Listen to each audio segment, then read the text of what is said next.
Picture this.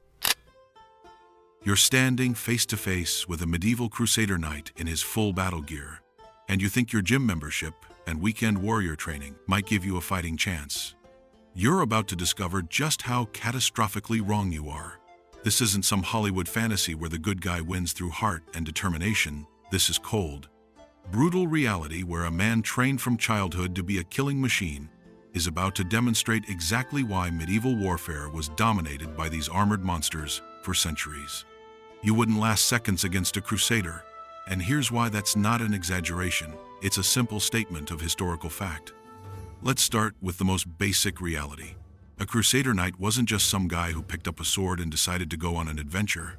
This was a professional warrior who began training for combat before he hit puberty and spent every single day of his adult life preparing for war.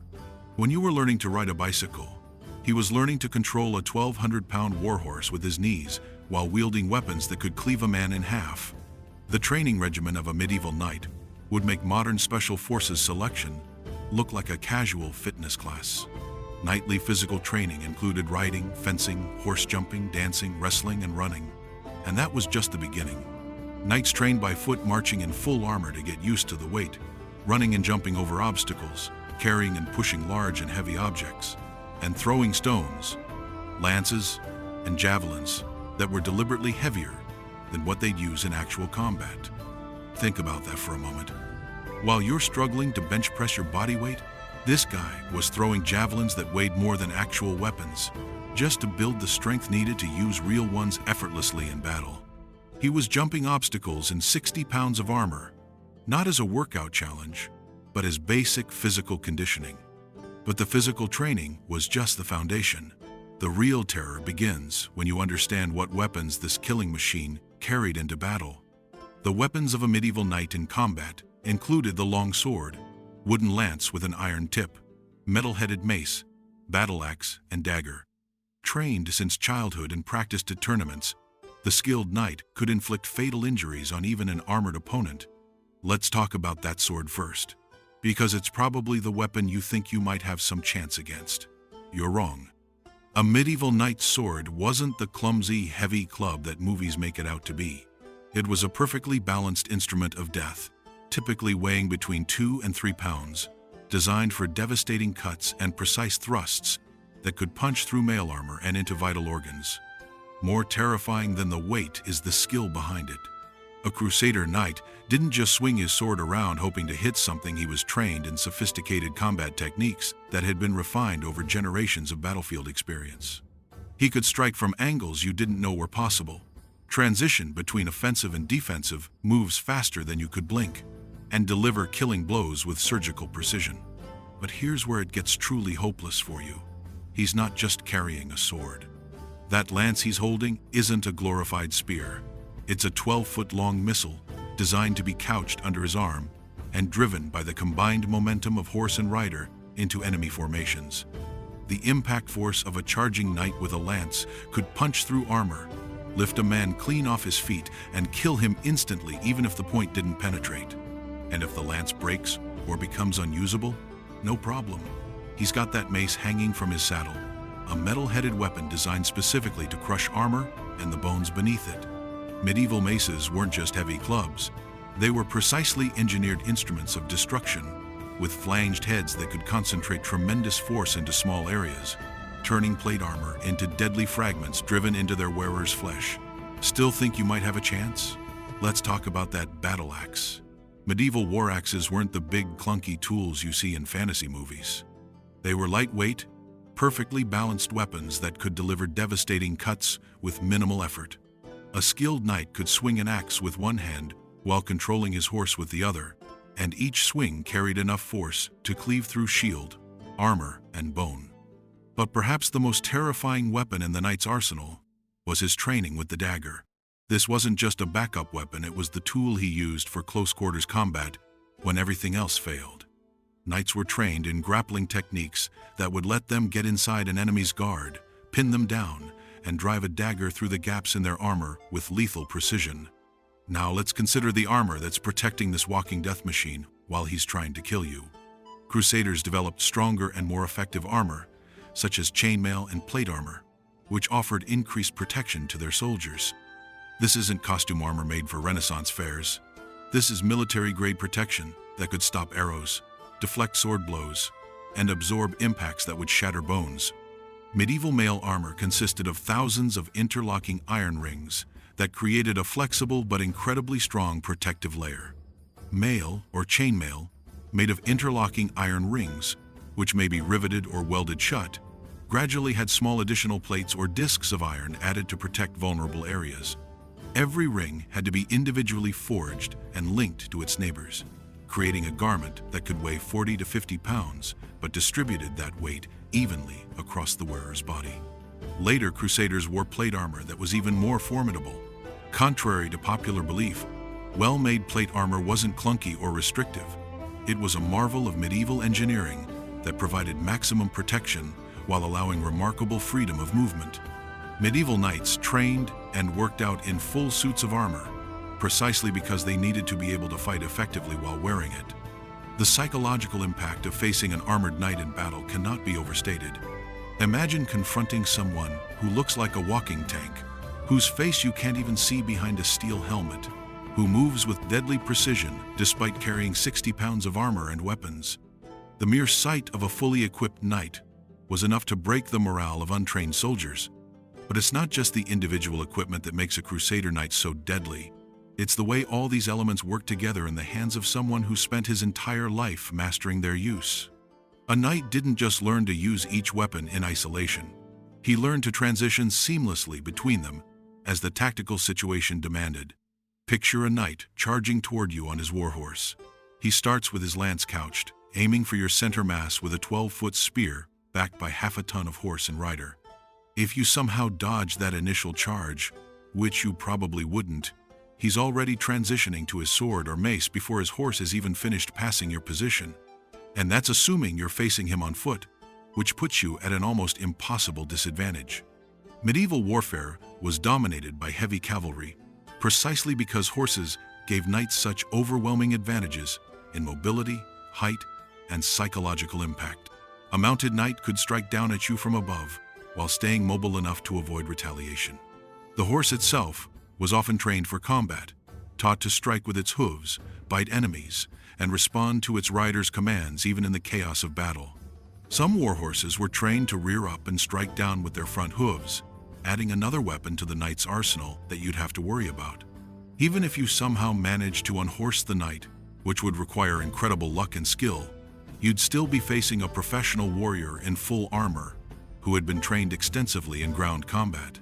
Knights practiced fighting on foot, precisely because they knew they might be dismounted in battle, and their foot combat skills were every bit as deadly as their mounted techniques.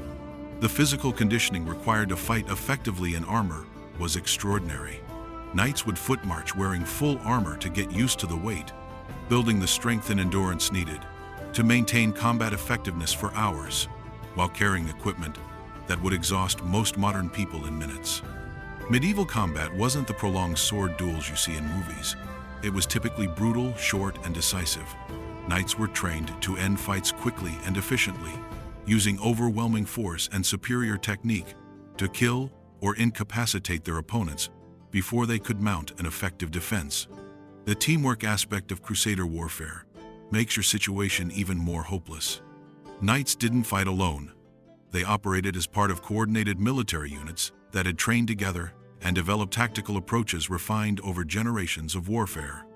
During the Crusades, holy orders of knights fought in the Holy Land, including Knights Templar and the Hospitallers, organizations that combined religious devotion with military professionalism. These military orders maintained standards of training and equipment that were extraordinary even by medieval standards. Templar knights, for example, were required to maintain their equipment in perfect condition, practice daily with their weapons, and follow strict codes of conduct that emphasized martial excellence. The psychological preparation of Crusader knights was just as important as their physical training. These weren't reluctant conscripts dragged into battle. They were religious warriors who believed they were fighting for the salvation of their souls and the defense of Christendom. They approached combat with a combination of professional skill and religious fervor that made them nearly unstoppable on medieval battlefields. Consider the tactical knowledge that an experienced Crusader knight possessed. He understood battlefield formations, recognized the strengths and weaknesses of different types of troops, and could adapt his fighting style to exploit enemy vulnerabilities.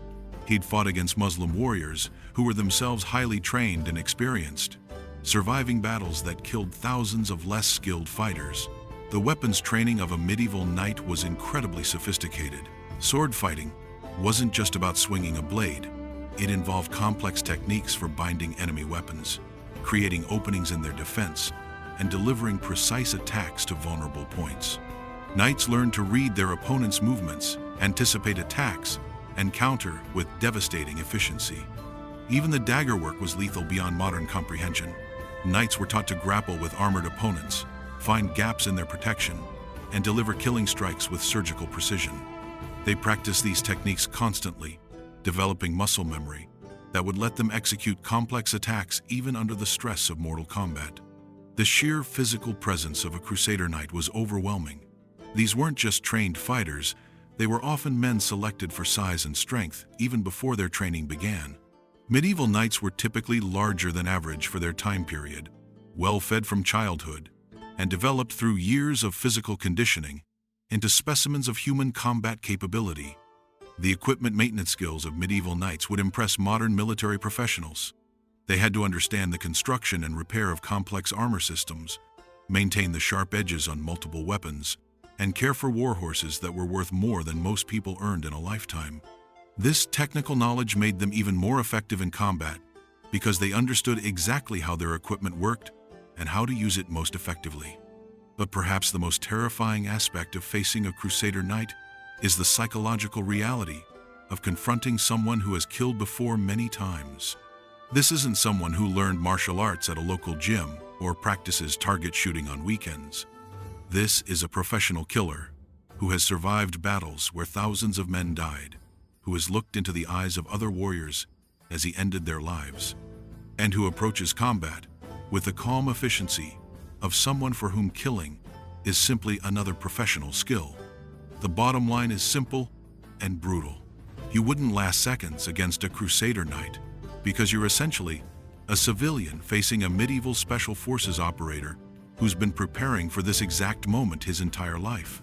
Your modern fitness level, whatever martial arts training you might have, and your theoretical knowledge of medieval warfare are completely irrelevant when facing someone who represents the peak of military technology and training from one of history's most violent periods. Medieval warfare was dominated by knights for centuries, precisely because they were so overwhelmingly superior to other types of fighters. It took the development of gunpowder weapons, professional infantry formations, and major changes in military technology and tactics to finally make knights obsolete, and even then, it took centuries for those changes to completely eliminate the dominance of heavy cavalry. So the next time you're watching a medieval movie and thinking you could handle yourself in a sword fight with a knight, remember this: you're not facing an actor with a prop sword and choreographed moves. You're facing a professional warrior whose entire existence was dedicated to becoming the most effective killing machine possible within the technological constraints of his era. And in that confrontation, your life expectancy would be measured in seconds, not minutes. The Crusader Knight represents the culmination of medieval military development, a perfect fusion of training, equipment, physical conditioning, and psychological preparation designed for one purpose: winning battles through overwhelming martial superiority. Against such an opponent, modern people trained in peaceful societies and equipped with civilian-level physical fitness simply wouldn't stand a chance. You wouldn't last seconds against a Crusader. And that's not an insult to you. It's simply recognition of what these warriors actually were: the apex predators of medieval warfare, trained from childhood to kill and equipped with the finest weapons and armor their civilization could produce.